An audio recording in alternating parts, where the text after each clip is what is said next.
Confira os destaques da agenda cultural e também os destaques do esporte.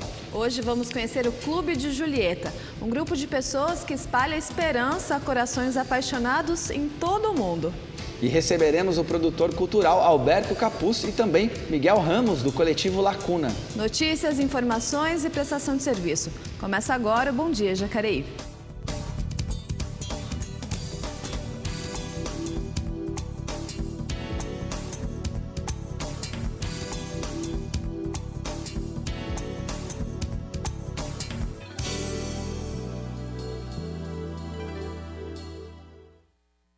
Bom dia, Jacareí, sejam bem-vindos a mais uma edição do nosso telejornal. Obrigado a você que nos acompanha pelo canal 39.2 UHF e também pelo 12 da NET, além, é claro, das nossas redes sociais e pelo site da Câmara, jacareí.sp.leg.br. Eu e Leilane, mais uma vez, recebendo vocês aqui.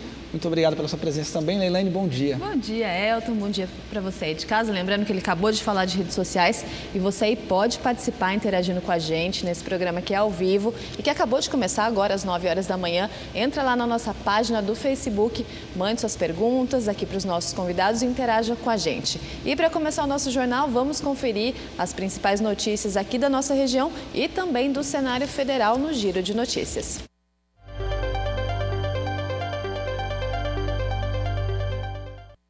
Começamos então com o Diário de Jacareí. Justiça proíbe pagamento de membros da Jari com valores de multa em Jacareí. A Jari, aí para quem não sabe, é a Junta Administrativa de Recursos e Infrações. Então toda vez que um cidadão é multado aqui no trânsito da cidade de Jacareí, ele pode recorrer e isso vai lá para a Jari para avaliar, né, se a sua multa foi aplicada corretamente, enfim. A Justiça então determinou que esses membros da Jari não podem ser remunerados com valores aí recolhidos das multas aplicadas na cidade. Essa prática ocorria desde gestões anteriores e descumpria a proibição do Código de Trânsito Brasileiro e resoluções do Conselho Nacional de Trânsito. Tudo bem, vamos para a próxima notícia. Agora o jornal, ainda o Diário de Jacareí, reforçando então que cartórios realizam novo plantão no sábado, amanhã, para a biometria eleitoral. Está aqui então a zona eleitoral 396, a Rua Olímpio Catão 499, 3951-7115 e a zona eleitoral 62, na Rua Doutor Valdemar Berardinelli 86, telefone 3951-9915. Ambos estarão abertos do meio-dia às 6 da tarde e quem não fizer não vota, né, Leilane? Quem fizer não vota, não pode pedir empréstimo, não pode tirar passaporte. São várias consequências para quem então não realizar a biometria. Lembrando que o prazo até esse ano, então corre lá. Lembrando que amanhã não precisa ter horário marcado, é só você levar os seus documentos pessoais, comprovante de endereço e já realizar esse cadastramento biométrico. Tá aí, vamos agora para o jornal O Vale. Órgãos negam acordo sobre plano diretor de Jacareí. Esse assunto a gente vem acompanhando há algum tempo, então mais uma decisão aí da Justiça. A Prefeitura apresentou à Justiça o pedido de acordo para a revisão do plano diretor. Defensoria e Ministério Público negaram, né? Isso mesmo, desde novembro, Elton, a gente vem falando sobre essa discussão e o plano ele é alvo das reuniões da Defensoria, do Ministério Público e da Prefeitura. E segundo o nosso município, os três teriam concordado com a proposta apresentada para validação do processo, mas na manifestação da Defensoria e também do Ministério Público é dito que não houve consenso que justificasse o pedido da cidade ao Judiciário e que existem pontos de divergências. Então, essa novela continua e você vai ser atualizado aqui no Bom Dia Jacareí. Vamos aí para mais um destaque. Tem mais um destaque do jornal O Vale. Educação abre sábado inscrições para cursos gratuitos aqui na cidade. A Secretaria de Educação abre amanhã, a partir das 8 da manhã até a 1 da tarde, inscrições para os cursos profissionalizantes do segundo semestre. São 950 vagas em cursos como barbearia, cabeleireiro, designer de sobrancelhas e outros mais. Os requisitos são residir em Jacareí, ter mais de 18 anos, não ter vínculo empregatício, não ter desistido de nenhum curso deste programa nos últimos 6 meses e não estar cursando nenhum curso ofertado pelo programa. Quer dizer, só pode fazer um dos cursos, né? Não pode ter começado lá da outra vez e ter parado na metade, ter desistido. e sem vínculo empregatício. O preenchimento das vagas será considerada a ordem de inscrição e os primeiros que comparecerem com os documentos solicitados e efetuarem a matrícula no curso desejado. Vamos para agora Brasília, vamos ao Senado Federal. O Senado aprova a inclusão de universidades comunitárias em escolhas para o CNE. Isso mesmo, essas instituições agora poderão fazer indicações no processo de escolha dos membros da Câmara de Educação Superior, do Conselho Nacional de Educação e também do Ministério da Educação. O projeto propõe ainda a atualização da composição do Sistema Federal de Ensino para incluir instituições privadas que foram criadas pelo poder público, como é o caso das entidades comunitárias. Então, esse projeto foi aprovado ontem pelo Senado Federal. Muito bem, finalizando, vamos para a EBC. Temos aqui a empresa brasileira de comunicação.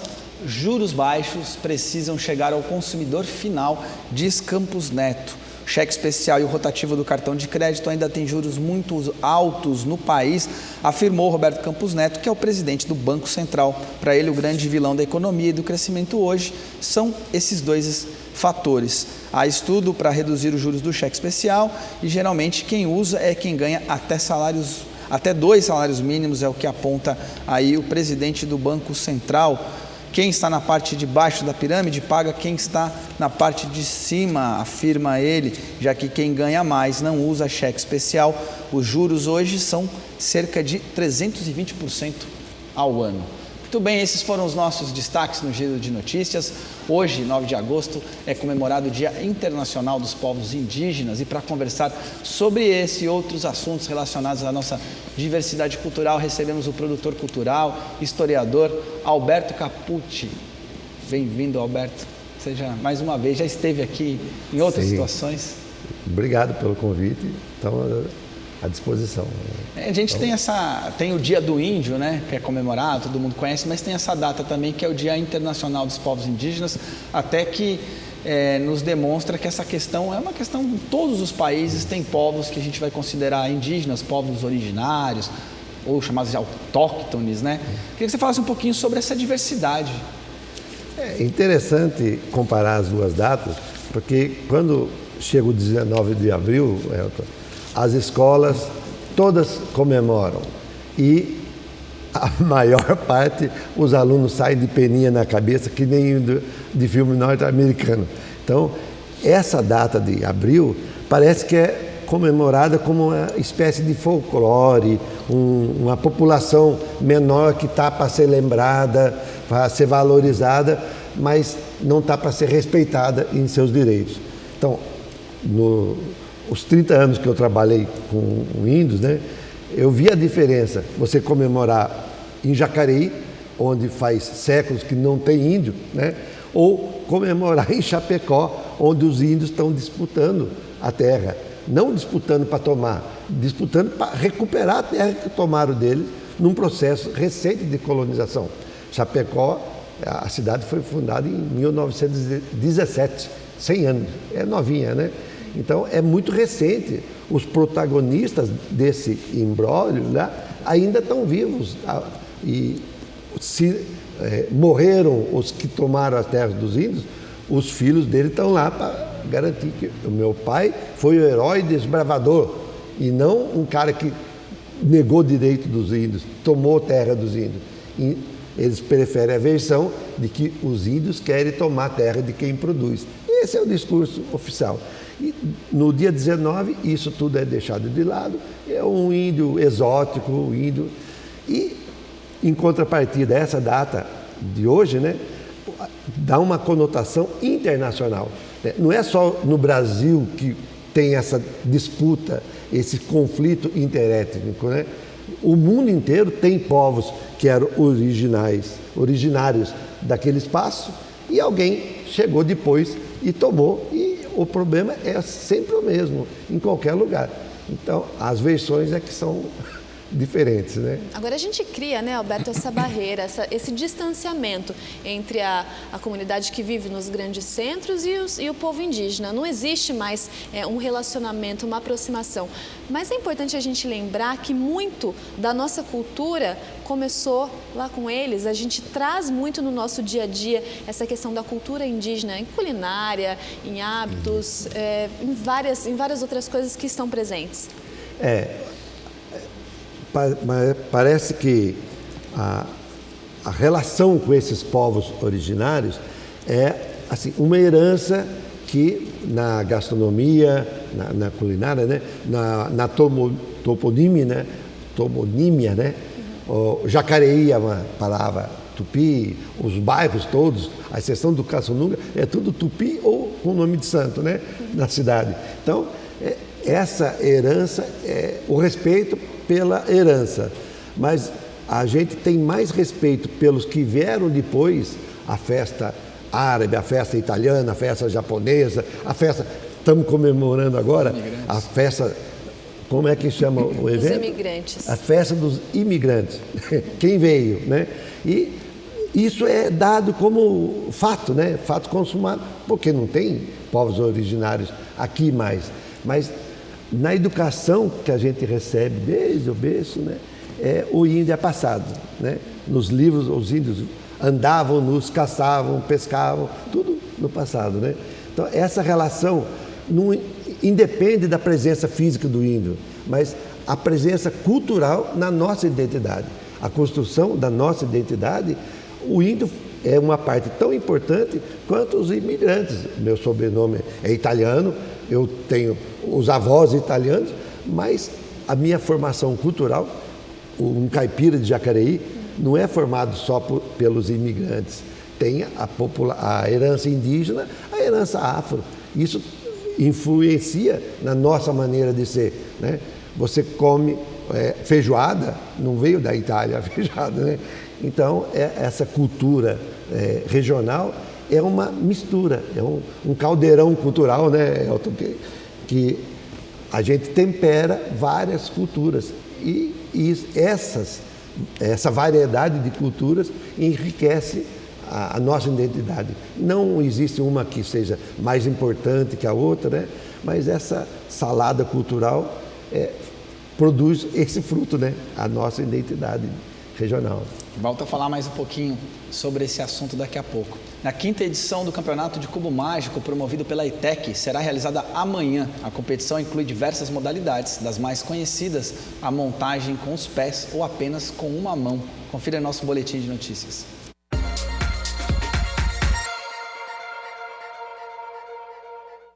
Sábado, dia 10 de agosto, a ETEC de Jacareí será a sede da 5ª edição do Campeonato de Cubo Mágico. O evento é reconhecido pelo World Cube Association, que regulamenta as competições da modalidade. O campeonato é aberto ao público e começará às 8h30 da manhã.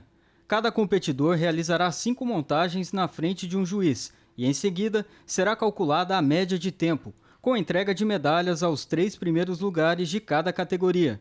A entrada é gratuita. A ETEC de Jacareí está localizada na Avenida 9 de Julho, número 745, no Jardim Pereira do Amparo.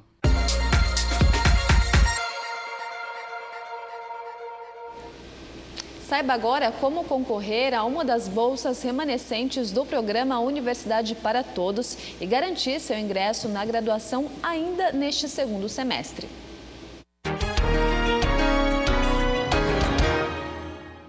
Aqui vai um lembrete para você, estudante. Estão abertas as inscrições para as bolsas remanescentes do ProUni, o programa Universidade para Todos. É mais uma chance para quem não foi contemplado na primeira e segunda chamadas, nem na lista de espera, de estudar com bolsa ainda neste segundo semestre de 2019. Agora preste atenção nas datas. Os alunos já matriculados nas instituições de ensino superior podem se inscrever até o dia 30 de setembro. Para os não matriculados, o prazo é menor, vai até o dia 16 de agosto. Essas vagas ficam disponíveis porque alguns dos pré-selecionados desistem ou não apresentam a documentação necessária para comprovar as informações fornecidas na hora da inscrição.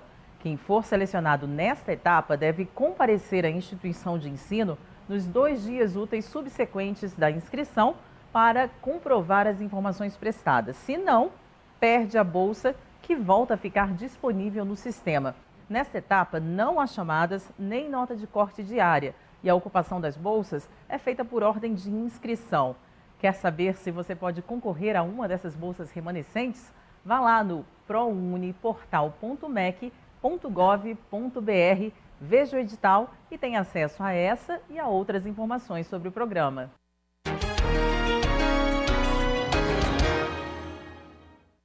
Neste sábado, a Operação Cata-Treco estará no bairro Jardim Paraíso. O serviço é realizado pela Secretaria Municipal de Meio Ambiente. Confira na nota. A Secretaria Municipal de Meio Ambiente realiza o serviço Cata-Treco, sábado, dia 10 de agosto, no bairro Jardim Paraíso, entre as ruas Pedro Gonçalves, João de Brito e José Jordão Mercadante. A operação recolhe sucata e utensílios domésticos, pneus, móveis, colchões e material reciclável em geral, como vidro, metal, papel e plástico. O serviço não inclui remoção de entulho de construção civil e restos de pó do capina. A Secretaria de Meio Ambiente pede aos moradores que coloquem os descartes na frente de suas casas até às 7h30 da manhã. Além da operação realizada aos sábados, é possível solicitar o Cata-Treco avulso pelo telefone 3961-3040. Esse serviço é realizado às terças e quintas-feiras por meio de agendamento. Tudo bem, tá aí então. Roberto, vamos falar um pouquinho. Você trabalhou 30 anos com povos indígenas, você estava aqui em Jacareí. Como que você foi parar? Como que essa questão indígena entrou na tua trajetória de vida? Cara, aquela fase dos anos 60, 70, né? A gente participava, eu e a Jussara, que eu era casado com a Jussara nessa época, a gente nem era casado ainda, né? E participava de grupos de igreja e é aquela necessidade de você fazer alguma coisa decente na vida, né? Então eu pensava em trabalhar em comunidades rurais. Eu quero viver numa comunidade rural. A filosofia hippie, né? Naquela época hoje é forte isso na minha formação, né? Aqueles conceitos. Ela falou, eu queria trabalhar com índios. Eu falei, se existissem índios ainda, como? Eu baseava no senso comum. Aí que eu fui me inteirando, lia todo dia a Folha, o Estadão, né? Eu trabalhava numa fábrica. E aí a gente acompanhava a trajetória do CIMI, que era o único espaço de contestação da ditadura militar, né? Nos anos 60, final dos anos 60 e início dos 70, né? Era a questão indígena. E o CIMI começou em 72. E aí o Egídio Chouade, que você conheceu, né? O padre Egídio Chouade, era o secretário. E a gente foi parar, né, por uma opção de vida. Um organismo de igreja, mas não fazer catequese de índio, respeitar os direitos, né? E fomos, em 75 a gente casou, já com essa mentalidade. Aí engravidou, depois engravidou de novo, não sei o que acontecia. Solo fértil. Solo fértil. Aí saímos de Jacareí realmente em 79, janeiro de 79. Mas antes disso a gente fez o levantamento aqui em Ubatuba, o CIMI não tinha notícias das aldeias do litoral, a gente foi atrás. Já são 40 anos dessa história, né? Voltei para Jacareí em 2006, que eu voltei para Jacareí. E nessa trajetória você conviveu com diversos povos, assim, você tem ideia de quantos povos diferentes você conheceu, teve a oportunidade de conviver? Eu trabalhei mais profundamente com Guarani, começou com Guarani aqui no litoral de São Paulo, né? E no Vale do Ribeira, depois no sul, Paraná, Santa Catarina e Rio Grande do Sul, com Caingangue e Guarani, e Santa Catarina, o Xoclengue. Depois fui para o Mato Grosso do Sul, aí lá a coisa é terrível, velho. A realidade do Mato Grosso do Sul é dramática. Os suicídios entre os jovens, muitas drogas nas aldeias, é terrível. A opressão e a realidade indígena também. Uma população muito grande no Mato Grosso do Sul, né? É uma situação terrível. Ali foi com os Terena, o Guarani e Kaiowá. Então, nesse processo, né, desde 75, o senhor chegou aqui em Jacareí de volta já nos anos 2000, como é que foi ver esse progresso, né? Porque a sociedade muda, os povos mudam, as culturas elas vão se adaptando. Como é que foi o progresso dentro das realidades indígenas, dentro das comunidades indígenas, ao longo dos anos que o senhor atuou com eles? Olha, o verdadeiro progresso, Leilane, é a demarcação do território onde eles possam viver dentro da sua cultura, conforme o seu projeto de vida. Não? Porque tem gente que vai aos índios, né? Não, vou salvar os índios. Principalmente o pessoal de igreja é muito disso. Vocês vão salvar, mas façam o que eu digo, sigam as minhas orientações, se convertam. Não é assim, é uma colonização disfarçada, né? Então, o progresso é uma comunidade que nem em Chapecó, né? Aqui em Tariri, no Vale do Ribeira, ou em Ubatuba, aqui no sertão do Promirim, os índios não tinham terra, viviam de favor na terra de alguém. O nosso trabalho, a nossa missão, é um trabalho missionário, né? Era procurar as garantias, as provas de que os índios tinham direito àquela terra. E aí subsidiar o trabalho do GT, o Grupo Técnico formado por antropólogos e juristas, né, para respeitar os direitos garantidos na Constituição, né? Então, com esse levantamento, por isso que eu fui fazer história, né, para resgatar e aprender a técnica da história oral, a gente vai reconstruir a história do ponto de vista deles. E esse era o nosso trabalho. Você for pesquisar em Santa Catarina, eu fiz faculdade de história lá, né? Os livros o progresso começou quando chegaram os desbravadores. Então, a história começou quando chegaram os europeus. E o resto fica lá debaixo do tapete, né? Aí, isso tem que ser trabalhado. A versão oficial é essa. A nossa missão é pesquisar e vir à luz a história do ponto de vista dos índios, né? Então, e quando você consegue isso, é irrefutável o processo jurídico, administrativo, que reconhece aquela terra como território indígena guarani, o caingangue, o xoclengue, o chavante, né? Aí eles deixam de ser mão de obra para os agricultores, né, e para os fazendeiros, e vão trabalhar a sua terra do seu jeito. O que eles vão fazer, aí é livre-arbítrio deles, né? Bem. Bom, a gente falou aqui dos imigrantes, a TV Câmara vem trazendo uma série de reportagens também sobre os imigrantes que vivem aqui. Hoje nós vamos conhecer uma das comunidades presentes na nossa cidade, que é a comunidade chinesa. Vamos conhecer a história de Li Tafui e sua família. O senhor Li Tafui e sua esposa, A Tan, são imigrantes chineses e eles já estão aqui no Brasil com a família há 40 anos. Contando um pouco da sua história, o senhor Li até se emociona ao falar do Brasil. Aqui Brasil é bom para a gente. Eu posso falar com todo mundo. Minha Patrícia, aqui Brasil é o melhor lugar para viver, para morar. O senhor Li Tafui veio para o Brasil em 1979. Ficou um ano em São Paulo e logo se mudou para Jacareí, pois familiares já haviam se instalado na cidade anos antes, quando descobriram melhores oportunidades de trabalho do que o oferecido pelo governo chinês na mesma época. Ele se recorda de todo o trabalho até construir o seu próprio comércio aqui no mercado municipal, mesmo sem conhecer nada da cultura brasileira ou da língua portuguesa, e mesmo assim sustentar a família e criar os filhos. Quando primeira semana eu chego aqui no Brasil, primeiro dia, outro dia já fui trabalhar. Não sabe falar, não sabe nada, nem sabe tomar ônibus, nem tomar como é. Todo mundo conhece aqui, criar tudo aqui dentro no mercado, correndo aqui, todo mundo ajuda. Aí isso brasileiro ajuda bastante. E o Alex Lee, filho do senhor Li Tafui, nos contou como foi se perceber diferente das outras pessoas, mesmo tendo nascido aqui no Brasil.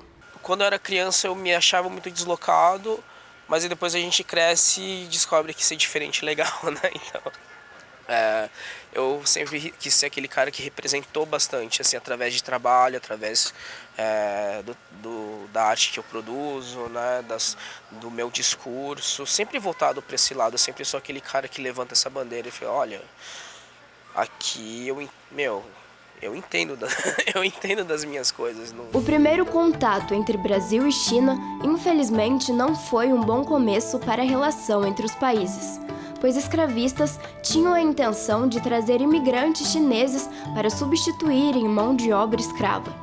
Felizmente, o fluxo imigratório foi barrado por positivistas e abolicionistas, e assim, chineses não se tornaram escravos no Brasil.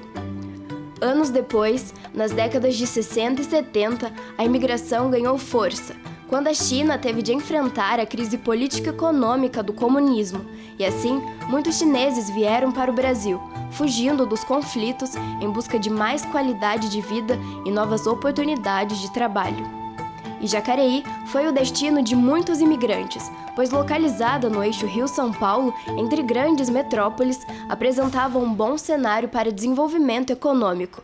E assim, como em várias regiões do Brasil, aqui no município, chineses ganharam espaço, destacando-se no cenário comercial, com lojas de diversos artigos, como 1,99 eletrônicos e as famosas pastelarias. A forma mais fácil, entre aspas, né, de ascensão social seria através de comércio e seu próprio negócio, né? Então ter essa autonomia, ter essa, entendeu? Apesar de você trabalhar muito, assim, que eles trabalham bastante, né? É uma forma de autonomia que você não tinha até, acho que na China, era muito difícil você ter seu próprio negócio. Com o passar do tempo, o Alex Lee tornou-se uma referência em gastronomia asiática aqui na região e percebeu o valor de reconhecer suas raízes culturais. E essa procura por identidade, quem você é, por que você faz isso, entendeu? É uma coisa muito importante para mim. Isso foi meio que me causou esse resgate cultural, porque quando eu era criança eu não sabia muito, mas aí tipo, quando eu comecei a ficar mais velho, eu falei, pô, se eu não resgatar isso, ninguém vai resgatar para mim. E eles contam que a importância da família, todo o cuidado e respeito são bagagens que eles trazem de seus ancestrais chineses. Esse lado assim de você sempre preservar esses valores de família é muito interessante, muito mais do que aqui, assim. Eu mandei criar minha filha, 2 filhos, sempre a minha raça tradição, né? A gente primeiro coisa pensar para filho, educação. Qualquer coisa pode faltar, educação não pode. Isso primeiro é piloto, investimento, isso. Entre Brasil e China, o senhor Lee admitiu que se sente um turista quando vai para a Ásia. Sua terra natal mesmo já se tornou o Brasil. E mais especificamente esta nossa cidadezinha do interior, Jacareí. Eu quando viajar para a China, já tem compromisso, quando tá bom, não tem até terminar compromisso, já sentindo falta, já quero voltar logo à minha casa, volto aqui para o Brasil. A Brasil é a minha terra, minha país, minha casa, minha família aqui. Tá aí. Então, a colônia chinesa aqui na cidade de Jacareí. Um abraço para o Alex aí, que também é amigo aqui do pessoal. Bom, a gente está falando aqui, né, sobre povos indígenas especificamente. O seu Alberto acabou de falar desse progresso, dessas conquistas, né, nos últimos anos. A gente vive hoje um momento delicado no nosso país, onde isso tudo está em discussão. Como é que o senhor enxerga, né, os principais desafios a partir de agora para as populações indígenas? Ora, Leiliane, eu acho que pelo cenário político atual, a situação dos índios é mesma de 1492. Eles ainda estão discutindo se a Terra é redonda, né? Então, é um retrocesso. E aí eu estou falando como professor de história, né? E como cidadão também. É lamentável que um país de tanto futuro quanto o Brasil virou de volta para o passado, né? Virou de volta para o passado 2019. Não tem sentido isso.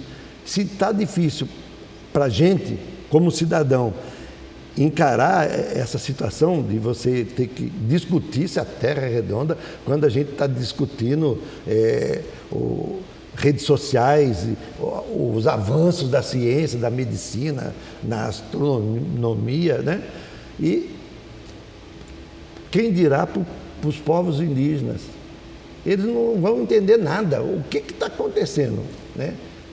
Uma mudança simples para eles, o universo deles é a aldeia. O cenário que a gente vive é um mundo exterior para eles, né? Como, mas é Brasil. Mas, se você for para uma aldeia Chavante, Guarani, qualquer povo, né? Vai ser um outro mundo para você, não vai ser? É só da gente ir daqui para o norte do país já é outro mundo. E você vai fazer turismo. Imagina você organizar sua vida lá. Então, eu acho que vai ser muito difícil para eles, né? Entender. Depois que entenderem, eles vão se posicionar, né? Mas é uma barra, é um cenário lamentável. Alberto, eu e você temos uma experiência em comum. A gente trabalhou em organizações indigenistas, né, que eram aliadas e trabalhavam com povos indígenas. Nos últimos anos, já algumas décadas, a gente vem percebendo um aumento crescente das organizações indígenas, né, em que os próprios índios têm sido protagonistas, tanto de acessar financiamentos, e aí os antigos indígenas até muitas vezes contratam, né, as assessorias técnicas. Esse protagonismo dessas associações indígenas, de novas lideranças indígenas, temos índios novamente no Congresso Nacional.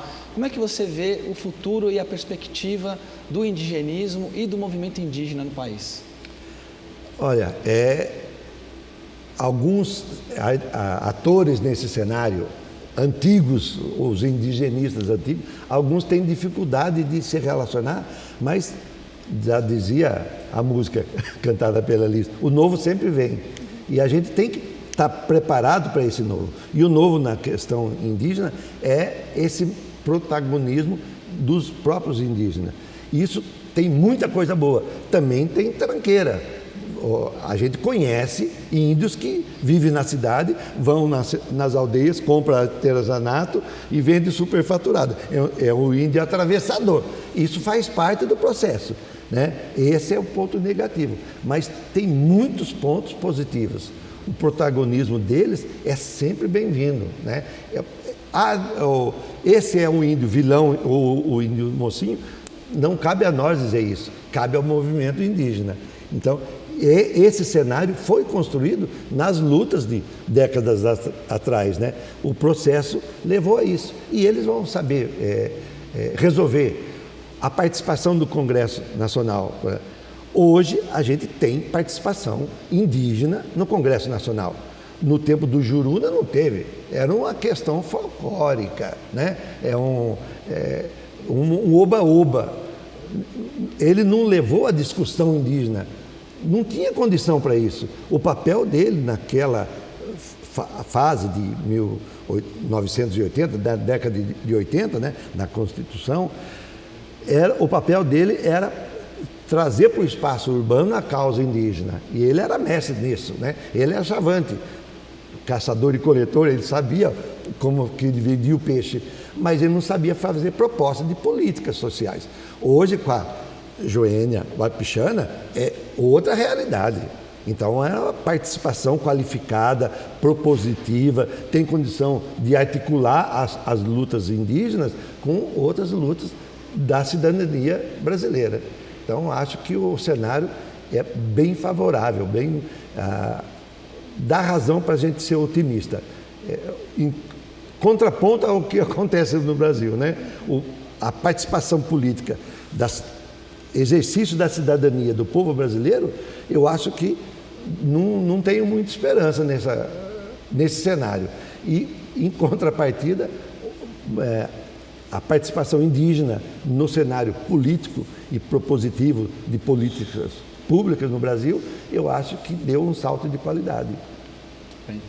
Roberto, muito obrigado. Parabéns, então, aos povos indígenas em todo o planeta. Hoje, Dia Internacional dos Povos Indígenas. Mais uma vez, obrigado pela sua presença aqui. Eu que agradeço. Muito bem.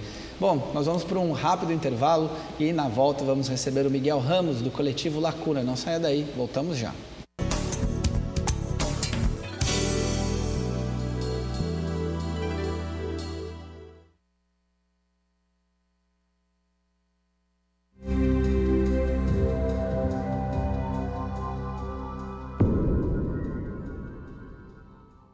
O fato da gente poder escolher quem vai nos representar é extremamente importante para tudo na vida. Se você escolhe quem vai escolher por você e que vai estar no poder, você está exercendo o seu direito a voto, a sua democracia, o seu poder de fala e etc. Então, eu acho extremamente importante.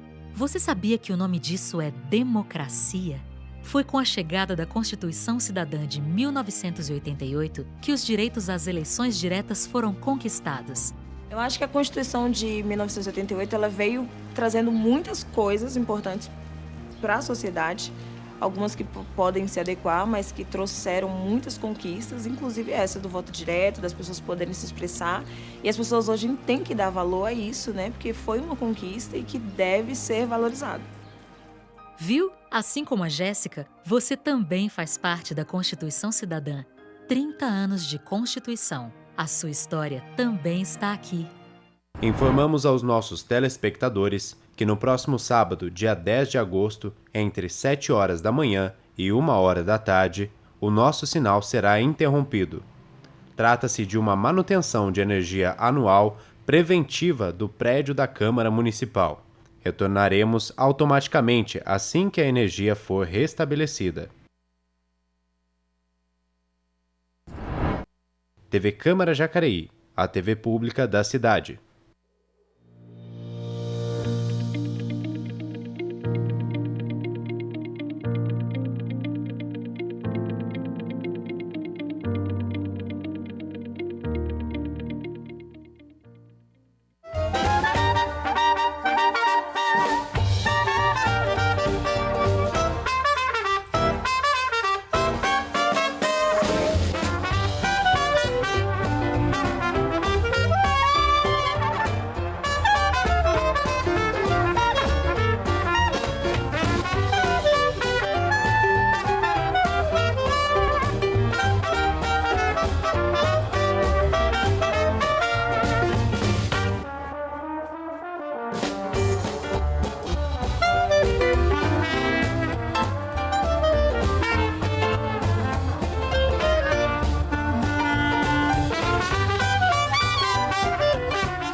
Olá, gente, me chamo Wesley Denis, trabalho na cooperativa há 5 anos e vou falar sobre os materiais que são rejeitos, que não podem ser descartáveis aqui na cooperativa. Ó, gente, roupas, elas não são para vir para cá, para a cooperativa, porque elas são rejeito. Essas roupas podem ser também doadas para as pessoas que precisam, na realidade, né? E vem direto para cá e chegando aqui a gente manda diretamente pro aterro. Vocês poderiam fazer essa boa ação também, né? Tipo assim, você pode encaminhá-las para um asilo, para creche, ou se elas estiverem muito rasgadas, vocês podem colocar no dia da coleta dos resíduos, que passa na segunda, quarta e sexta. Espero que vocês estejam entendido a dica de hoje. Até a próxima! Artigo 5º, inciso 6. É inviolável a liberdade de consciência e de crença, sendo assegurado o livre exercício dos cultos religiosos e garantida, na forma da lei, a proteção aos locais de culto e às suas liturgias. Somos cidadãos e lutamos por nós. 30 anos de Constituição, 30 anos de cidadania.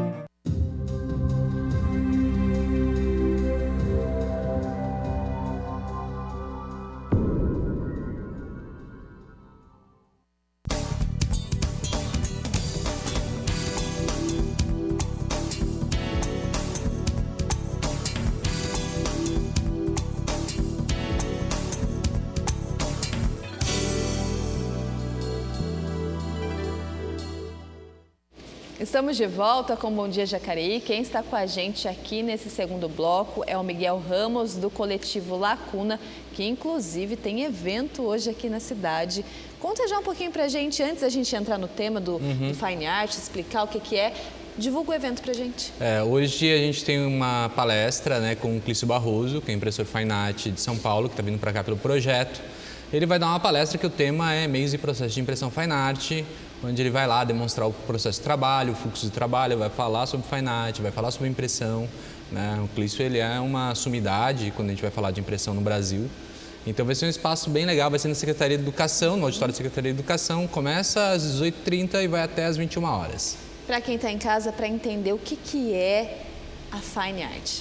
Então, que assim, Fine Art mesmo, se a gente for traduzir direto, é Belas Artes. É uma tradução direta do conceito de Belas Artes. Belas Artes é arquitetura, música, literatura, né? Esse conceito todo de Belas Artes. No projeto, na verdade, a gente está falando sobre a impressão Fine Art. A impressão Fine Art, ela é um cuidado no processo de impressão específico para que a gente atinja todos os parâmetros para a impressão ser ideal e ter uma durabilidade própria. Então, uma impressão Fine Art, ela deve durar, né? Ela deve durar pelo menos 200 anos sem perder a cor, né? Sem degradar o papel, né? Então, é uma impressão para a criação de uma obra de arte, né? Então, a impressão Fine Art, ela está bem nesse lugar. O impressor Fine Art é uma pessoa que controla todo o processo de cor, controla todo o gerenciamento. Então, quando todo mundo já passou pela experiência, que pega uma foto, manda imprimir, aí sai uma outra cor, que não tem nada a ver com o que eu queria, né? E o impressor Fine Art, ele tem esse cuidado que vai sair exatamente como a gente planeja, com papéis específicos, e aí você vai ter uma gama de papéis, que são os papéis Fine Arts, que são muito diferentes. Você vai ter um RAG 310, você vai ter um Barita, você vai ter Canvas, que é tela, você vai ter muitos formatos diferentes, né, de mídia para imprimir. Então, a impressão Fine Art, na verdade, que é o nosso campo de pesquisa nesse projeto, é isso, é uma metodologia de trabalho, né, que resulta em impressões de altíssima qualidade, onde você tem uma altíssima qualidade e tem uma durabilidade muito longa se ela for conservada da maneira correta. Ela é uma obra para ir para museu, para ir para galeria, né? Ela é uma obra para grandes artistas mesmo produzirem. O que não impede que o interessado que queira ter durabilidade naquilo que está no seu trabalho também aproveite o curso e consiga obter esses resultados. Exatamente, porque na verdade assim, a impressão Fine Art não está diretamente relacionada à fotografia Fine Art, né? Fotografia Fine Art é aquela fotografia de arte produzida pelo impulso do fotógrafo, né, do produtor. Um impressor Fine Art pode imprimir uma obra que não é Fine Art. Isso são coisas não relacionadas. Até é importante a gente diferenciar. Existe o conceito de Fine Art, que é o conceito de Belas Artes, existe o conceito de fotografia Fine Art, que é o conceito da fotografia produzida pelo artista, né? Ela não é comercial, ela é produzida pelo artista. E existe o conceito de impressão Fine Art, que é essa impressão que ela vai garantir uma durabilidade muito específica, né? Ela vai garantir uma fidelidade de cor, uma profundidade de cor muito específica. Então sim, todo mundo pode ir, principalmente assim, quem é fotógrafo a gente super está convidando para ir. Essa semana a gente ministrou um curso aqui em Jacareí sobre impressão Fine Art, que foi a semana toda, que foram 15 fotógrafos e artistas gráficos que estiveram lá com a gente. E a gente passou a semana toda mostrando todo o processo de maneira mais detalhada, né? Porque daí é mais longo, a gente demanda mais tempo para explicar tudo, para mostrar o que é, mostrar as diferenças do papel, esse processo todo. A palestra de hoje é muito legal, porque é uma oportunidade de estar com a presença de um grande impressor, né? Você está lá com ele na presença, com ele falando sobre as particularidades do trabalho. Miguel, a relação disso tudo com a tecnologia deve ser muito próximo, né? Imagino que hoje as possibilidades tecnológicas têm contribuído para a qualidade dessas impressões. Mas conta um pouquinho da trajetória da impressão e em que ponto que a gente está hoje nesse trabalho. Então, na verdade, assim, a gente sempre teve grandes papéis produzidos para grandes obras. Se você for pegar a Canson, que é uma grande fabricante de papel, ela tem quase 500 anos, ela tem quase meio século. E há mais de 150 anos ela fabrica grandes modelos de papéis que são muito duráveis, né? Então, se pegar papéis que eram assinados pelos governantes e tal, sabe, há centenas de anos, eram papéis de alta durabilidade. Estão aí até hoje. Né? Exato, e estão aí até hoje. Então, os papéis que são produzidos, eles são papéis muito fiéis, eles seguem um padrão muito rigoroso mesmo nesse processo, que é, eles precisam ter pH neutro, porque eles não podem degradar, então eles precisam ter uma sequência de características, eles são testados para saber se eles realmente atingem aqueles padrões de cor, né? E essa tecnologia ela vai avançando principalmente no processo de produção, porque a produção, no fim das contas, se você for ver uma máquina que produzia papel na Canson, na Hahnemüller, ela é muito parecida com a máquina que produz hoje em dia ainda, né? Ela mudou de moinho para vapor para motor elétrico, ela só mudou, mas ela continua sendo mais ou menos a mesma máquina, porque o processo de produção ele é bem parecido. Existiram vários agentes no meio do caminho, você vai ter agente branqueador óptico, que vai mudar a cor do papel. Hoje em dia os papéis são mais brancos, né? Se lembrar do seu caderno de brochura, as folhas eram amarelas, hoje em dia elas são brancas, porque você tem agentes branqueadores, né? Então, assim, o papel ele evoluiu. E junto com o papel evoluiu também o processo de produção de imagem, né? Antigamente a gente produzia imagem em filme, para quem era fotógrafo, você produzia em filme, né? Pegava o positivo, transformava em negativo e projetava no papel. Hoje em dia a gente faz tudo isso, né, numa máquina e depois no computador, né, em que a gente vai trabalhar essa imagem e vai mandar imprimir. É lógico que todo esse processo tem uma sequência de rigores, né? Assim, o ideal é que essa máquina seja calibrada especificamente, esse monitor esteja calibrado especificamente para sair nesse papel dessa cor exata, né? Porque quando a gente pensa no fotógrafo que faz o trabalho digital, isso vai para a web, né? Então ele manda para a web, cada pessoa vai ver essa imagem de uma cor diferente, porque cada monitor, celular, está com uma configuração de cor aleatória. Mas quando você vai tirar isso aqui daqui, isso vai para uma galeria, isso vai para uma parede, isso vai para alguma coisa, eu preciso que isso saia com uma fidelidade de cor muito próxima ao que eu vi a primeiro momento, né? Eu preciso ter esse mecanismo, então eu preciso ter um processo de gerenciamento. Isso a tecnologia ajuda muito, né? Que eu ter esse processo de gerenciamento para que isso saia no resultado final muito parecido. O que acontece, na verdade, e a grande provocação da gente quando a gente foi escrever esse projeto é que a gente tinha uma ausência de informação. Infelizmente, a gente tem pouca informação sobre impressão mesmo. Mesmo nas formações de fotógrafos e tudo, geralmente você imprime no Minilab, você não tem acesso a um ateliê onde você vai estar lá e o impressor vai te fazer essa consultoria, de te explicar qual que é o melhor papel, como é que você vai escolher. Geralmente a pessoa vai perguntar, é fosco ou é brilhante? E você vai falar, eu pego daqui 1 hora e você vai buscar dali 1 hora. Mas você não sabe o que é exatamente, a pessoa não te orienta para isso, né? Até porque as pessoas nem têm mais o hábito, né, de imprimir as fotos, está tudo lá no celular, no meio digital, e não guarda, né? Você perde o celular, você perde as fotos. Você perde tudo. Esse é um processo bem complicado, né? Essa criação de portfólio é uma necessidade para o artista. É muito triste quando a gente vê um fotógrafo que fala, eu perdi um HD e perdi foto de 3 anos. Eu falo, nossa. Às vezes você vê a foto tá legal, mas ela tá com baixíssima resolução, você imprime ela. Exatamente, fica péssimo. Ela, como foi feita para ficar só naquele ambiente mesmo do digital. Exatamente, né? Porque na verdade, assim, quando a pessoa é um fotógrafo mesmo e tal, ou é um designer, ela, em teoria, ela teria uma preocupação em gerar um arquivo de qualidade. A questão é que não adianta eu gerar um arquivo de muita qualidade e depois imprimir num processo muito pobre. E o problema é que a gente não sabe que existem processos melhores. A gente até ouve falar, existe impressão fine art, mas o que é? Como é que isso é feito? Onde é que eu faço, né? Tá, existem papéis, e qual papel que eu escolho? E isso foi um lance que a gente foi tentar e foi pesquisar muito durante esse processo todo, né, do projeto. Foi bem profundo nesse sentido. Um pouquinho, a gente volta a conversar mais sobre esse processo todo que o Miguel está explicando para a gente. Olha só, acredito que você alguma vez na vida já ouviu ou até viveu uma história de amor, com exceção do nosso estagiário Isaías, que ontem nos disse que não acredita nessas coisas. A reportagem que nós vamos assistir agora fala do trabalho de uma equipe que existe por conta de uma história de amor bem antiga e espalha esperança para corações apaixonados em todo o mundo. 2 famílias notáveis da linda Verona, onde a história se passa, transformaram em guerra as desavenças antigas, manchando de sangue suas mãos. E do seio destas 2 famílias inimigas nascem 2 amantes predestinados. A lenda de um amor impossível que veio lá do velho continente e que foi imortalizada nas palavras de William Shakespeare rompeu fronteiras, tornando Romeu e Julieta em um dos casais mais conhecidos da história. Eles já foram tema de filme, de teatro e inclusive vão além da ficção e ajudam a espalhar amor verdadeiro para pessoas do mundo todo por meio do Clube de Julieta.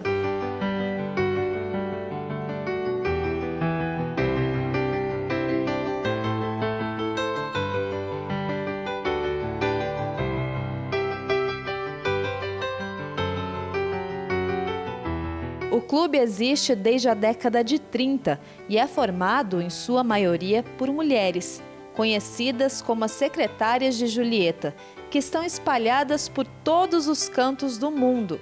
Elas são responsáveis por responder centenas de milhares de cartas endereçadas à personagem.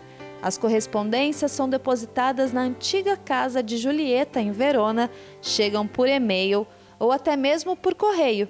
E todas elas têm um tema em comum: o amor.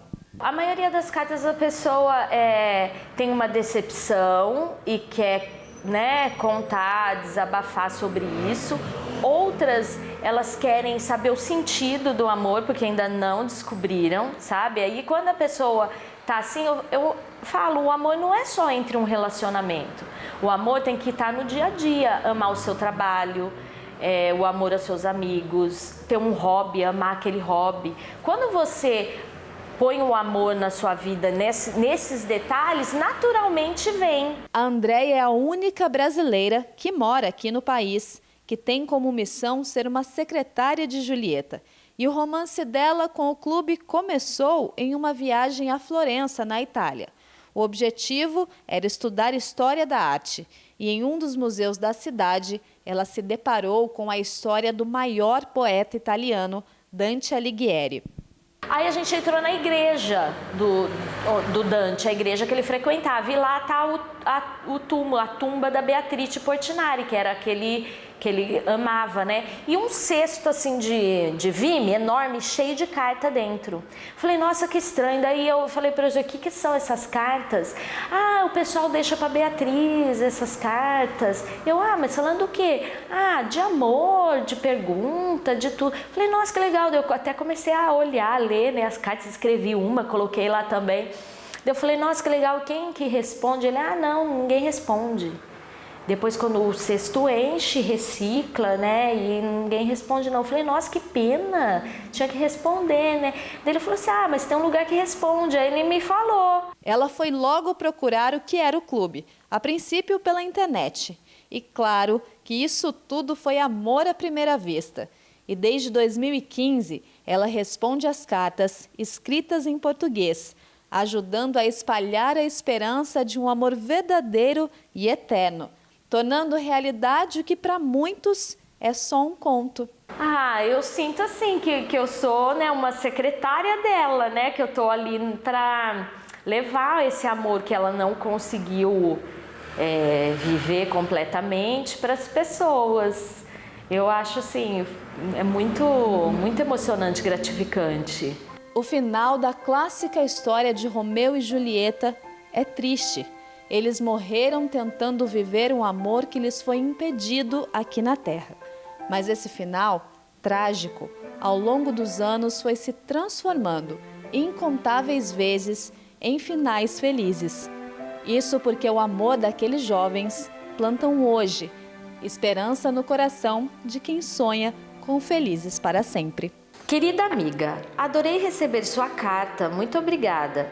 Que ótimo que acredita no amor, pois este é o sentimento mais puro e verdadeiro que existe no mundo.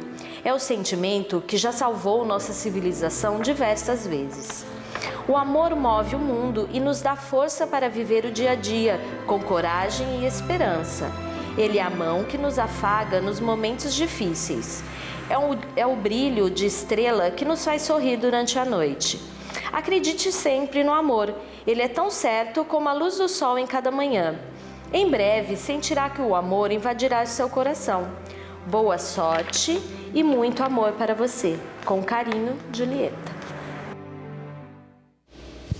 Bom, mandar um abraço especial para a Andréia, que tão gentilmente nos concedeu a entrevista e nos contou, lembrando que ela é a única brasileira que mora aqui no país e mora aqui em Jacareí, que realiza esse trabalho do Clube de Julieta, que fica lá no país do continente, do velho continente, na Itália. Bom, e agora a gente muda de assunto para ficar por dentro da agenda dos nossos atletas e também das nossas equipes aqui da cidade no Câmara Esporte.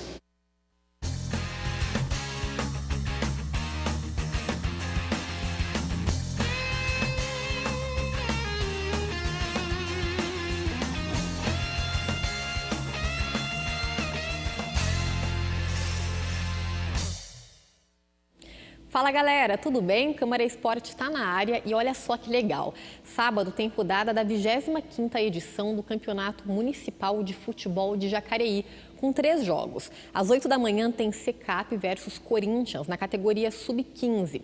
Às 9 tem São Paulo versus CAGE, também na categoria Sub-15. E às 10h30 tem Paraíso contra Tarian, na mesma categoria. Todos os jogos acontecerão no campo de futebol do Santa Rita.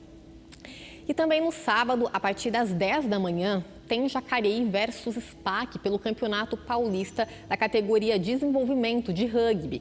A partida acontece no Campo Balneário. E mais tarde, ao meio-dia, tem Clássico Caipira, Jacareí versus São José dos Campos, na categoria M16. Também no Campo Balneário, que é a casa do Jacareí Rugby. Então, se você estiver por aqui, vai lá dar uma torcida para a equipe.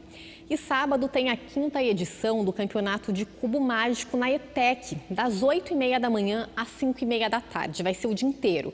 O evento é gratuito e, simultaneamente, junto com a competição aqui, vai rolar disputa em outros 19 países. Na edição do ano passado do Campeonato de Cubo Mágico, o recorde foi de Vicenço Guerino, que montou um cubo em 7 segundos e 39 centésimos.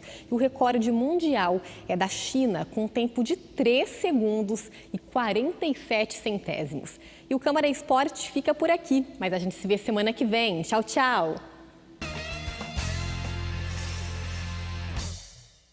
E a programação cultural também não para nesse fim de semana. O Aleph Gonçalves nos traz todas as informações agora.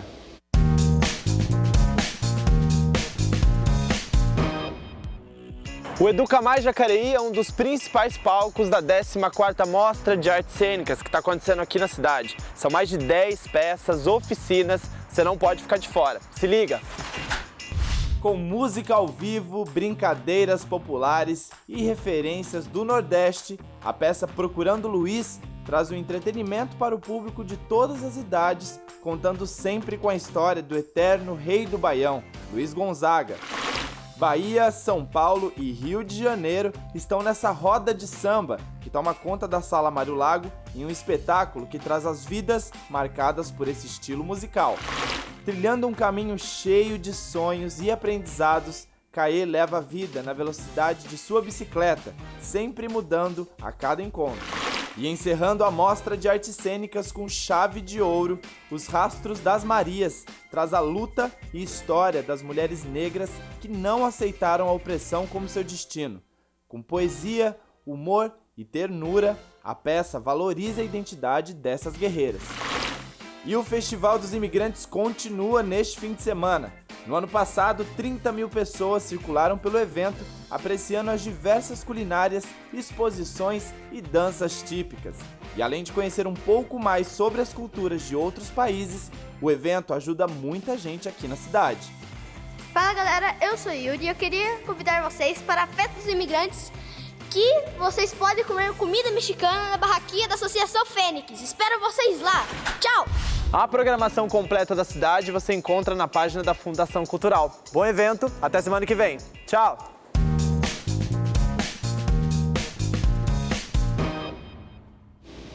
Muito bem, voltamos aqui com o Miguel Ramos, do coletivo Lacuna, que está falando para a gente sobre Fine Art. Olha só, o Paul está te perguntando aqui, ele conta que ele começou a trabalhar com fotografia nos anos 70, revelava as fotos num quartinho. E ele tem uma pergunta que se é possível ter um fine print em casa, digamos assim, economicamente possível. Não, é possível. É possível você revelar o químico em casa também, até hoje. Você compra o químico e faz um quartinho também dá. É possível fazer, economicamente possível, depende do investimento. É que essa questão, assim, você precisa ter um processo de gerenciamento inteiro, assim. Esse processo de gerenciamento da câmera, monitor e impressora. Você precisa gerenciar esse processo de cor. Então, você também precisa de um monitor competente, sabe? Então, assim, no meio do caminho entre a impressora, você vai precisar de um monitor. E sim, dá para você comprar uma impressora que é economicamente viável, acredito. Você consegue comprar uma impressora de pequeno porte, que você vai imprimir até A3, que vai aceitar papéis fine arts muito finos, de grande qualidade, por uns R$4.000 por aí, sabe? Então, assim, para um hobbyista que tem interesse em investir, é viável sim. Ela não tem o mesmo rendimento, o preço por pigmento não é tão barato, porque os cartuchos são menores, né? Porque, na verdade, é isso, assim, o que vai diferenciar uma impressora fine art mesmo, da impressora da sua casa, é a tinta, né? A tinta e o papel que ela aceita. A impressora da sua casa, ela aceita um tipo de papel muito específico, que é o papel sulfite ali, e às vezes ela aceita uma variação de papel de uma gramatura um pouquinho maior. Uma impressora fine art, ela regula, né? Você regula ela para se adaptar a diferentes gramaturas de papel. Então, você vai ter papéis que tem uma espessura maior ou menores, são mais leves ou mais pesados. Então, você precisa adaptar, a impressora precisa ter essa regulagem para fazer essa alteração e se adaptar ao papel, né? E ela precisa ter uma quantia, um gamut de cor, né? Uma gama de cores muito maior. Uma impressora normal, ela vai ter 3 cores e o preto, né? Vai ter o ciano, o magenta, o yellow e preto, né? Enquanto uma impressora fine art vai ter 12 cores. Tem os tons ali. Porque você vai ter tipo 3 tons de azul, 3 tons de vermelho, você vai ter 2 tons de cinza, você vai ter um cinza mais profundo, um cinza médio, para você poder ter um gamut de cor grande mesmo, para você conseguir atingir essa gama de cores onde você chega um pouquinho mais próximo do que foi a imagem capturada. Então é possível ter, sim, só precisa de um investimento assim, que não é tão barato. E existem modelos diferentes de impressoras. Você vai ter impressoras que são impressoras de papel cortado, onde você compra o papel cortado, uma impressora dessas caseira seria uma impressora de papel cortado, que você compra uma pequenininha ali e tal, que você vai fazer até A3. Então, você consegue comprar das grandes fabricantes de papel, que é a Hahnemüller, a Canson e a Guayagami, você consegue comprar os papéis dela e ir lá imprimir na sua casa uma impressora de papel cortado. E existem as grandes impressoras, que são impressoras de rolo. Você compra um rolo de papel, né, instala na impressora e ela imprime, se ela tem 1,5 m de boca, ela vai imprimir uma imagem de 1,5 m até o final do papel. Né? Então, você consegue imprimir imagens muito grandes, né, a partir daí.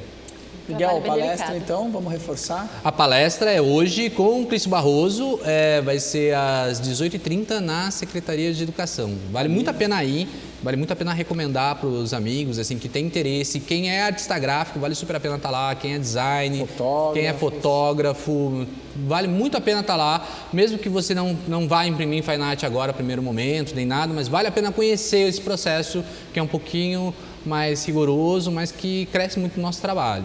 E é gratuito. É gratuito, totalmente gratuito, né? O Clício, ele é um dos maiores nomes no Brasil de impressão. Isso aí, se colocar no Google, você vai ver esse resultado. Então, o Clício, ele é essa figura que ele já vem desde a revelação do processo de impressão analógica. Então, ele já transitou direto para esse processo todo, né? Já ganhou mais de uma menção honrosa no Prêmio Abril de Fotografia Jornalística, já deu palestra no Japão mais de uma vez. Então, ele fez o curso da Canson de produção de papel. Então, ele é uma figura que é bem importante mesmo a gente acompanhar. Miguel, as fotos da oficina, você falou que vocês vão revelar? A gente vai poder ver isso? Vai ter alguma exposição? Sim.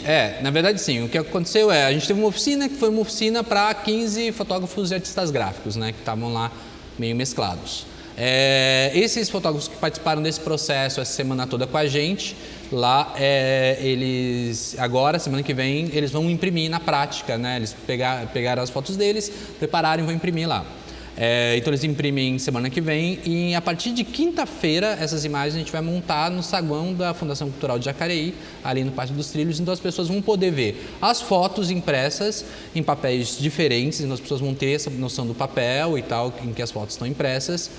A gente vai deixar mais alguns papéis impressos diferentes, de diferentes modelos também, para as pessoas verem papéis diferentes ali, e vai deixar também uma sequência de catálogos onde tem uma informação de quem são as pessoas que estão expondo, o que é impressão fine art, tem um texto do Clício que vai estar lá, né? Tem um texto sobre o que é o trabalho do coletivo no decorrer desses últimos anos. E vai ser bem interessante. Aí abre na quinta-feira, né, dia 15 e fica até o dia 15 do mês que vem lá para quem quiser visitar. Legal. Miguel, obrigado pela tua presença aqui mais uma vez. Eu que agradeço. Isso aí. Gente, bom dia, ficar por aqui.